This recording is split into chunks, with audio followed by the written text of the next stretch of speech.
안녕하십니까. 신지식인 정희태입니다. 저는 국립한국복지대학교 특임교수를 역임했습니다. 내가 초등학교 4학년 때 겪은 학폭, 요즘에 이 학교폭력 문제가 굉장히 심각한데요. 우리가 그 촉법소년이다 그래가지고 이 청소년들을 처벌하지 않는 그러한 부분이 있는데, 초등학교 4학년이면 몇 살입니까? 초등학교 4학년이면은 우리나라 나이로 8살, 9살, 10살, 11살이에요. 그러니까 만 9세, 만 9세죠, 9세. 만 9세 때 겪은 학폭.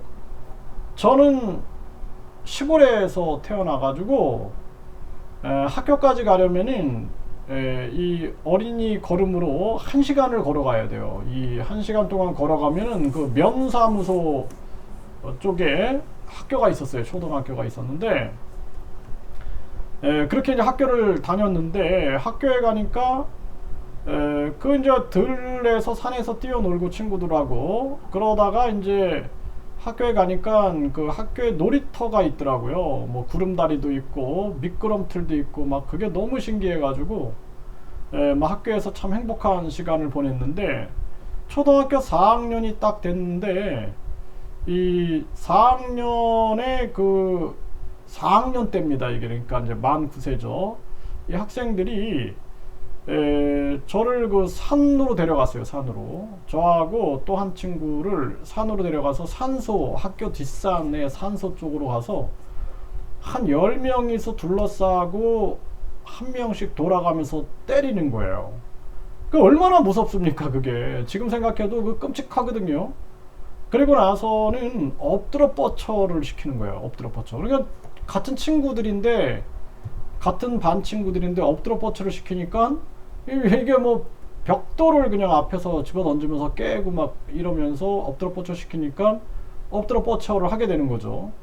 그런 친구들 앞에서.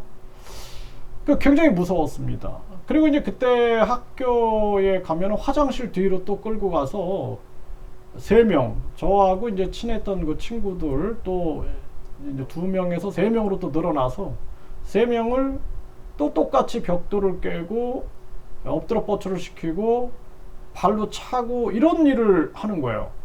그게 굉장히 무서웠습니다. 그게. 이거 뭐 말하면 죽인다 그러니까 누구한테 말을 못 하는 거예요.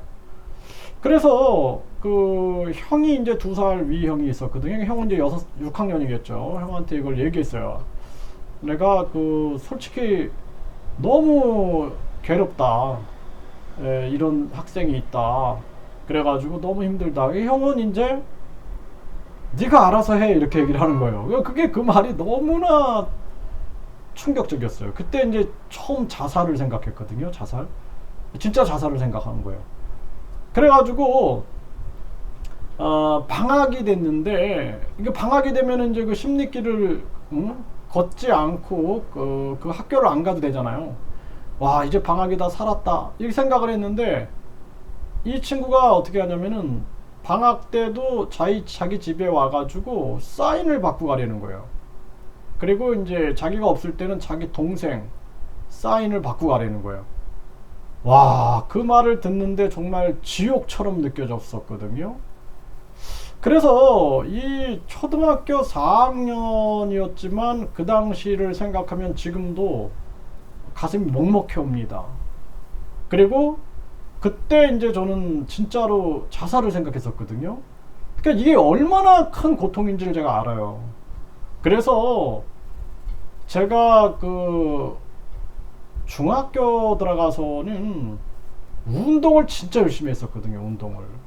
저처럼 이렇게 괴롭힘 당하는 학생들을 보호해 주겠다라는 생각을 가지고 운동을 엄청 열심히 해서 그때부터 이제 태권도를 했었는데, 정말 이 굉장히 무서운 일입니다. 이거 이제 어른들은 이거 아무것도 아니라고 생각할 수도 있어요. 근데 제가 그 초등학교 4학년 때 그 느낌, 지금 이 영상을 찍으면서도 그 느낌이 딱 떠오르는데 진짜 가슴이 먹먹해 왔거든요. 그때 그 고통들, 막 산소에 끌려가가지고 10명한테 맞고 또 뭐 화장실 뒤에서 엎드려 뻗쳐서 벽돌로 찍어 죽인다 막 이러면서 그 엄포를 놓으면서 그 협박의 순간들.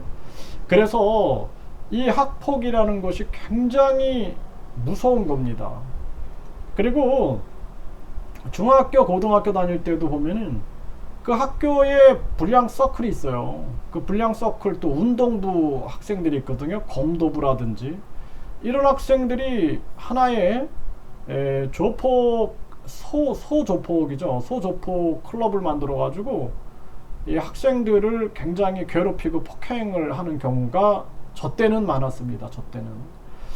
그래서 이러한 부분들이 사실상, 그래서 저는 촉법소년에 대해서 연령을 한참 낮춰야 된다라고 저는 보는 입장이고, 그래서 우리가 유아기 때부터 가정교육, 인간의 존엄성이 가장 소중한 교육임을 가르치지 않으면 안 된다. 저는 그렇게 생각을 합니다.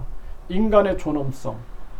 요즘에 우리 그 정치 보세요. 정치 완전히 학폭 수준이고 거짓말하고 그냥 안면 몰수하고 그러지 않습니까? 인간의 존엄성이 없는 자들이 어떻게 국민을 존중할 수 있겠습니까? 그래서 지금 우리나라 가정, 학교, 사회가 다 무너져 가고 있다. 이 안타깝고, 이 학폭 문제가 점점 잔인해져 가고 있는데요. 이거 사회적으로 강력한 대책을 세워야 됩니다. 그렇지 않고 그냥 뭐 순진하게 생각하다가는 안 된다라는 거예요. 왜 청소년들이 그렇게 많이 자살할까요? 저는 초등학교 4학년 때 그 느낌을 얼마나 큰 공포감이었고 얼마나 큰 두려움이었는가를 잊을 수가 없습니다. 이거를 꼭 공감하고 우리가 이 학폭 문제에 대해서는 아주 그 어린이들의 마음, 그들이 느끼는 마음을 느끼면서 이 문제를 해결해야 되고, 촉법소년한테 면죄부를 준다라는 그런 어떤 온정주의적 사고보다도 피해자들을 생각해가지고, 피해자들은 절망과 고통 속에서 자살을 생각할 수 있다는 것을 분명히 생각하고 피해자 중심으로 해서 문제를 접근하지 않으면 안 된다, 이렇게 분명하게 말씀드립니다.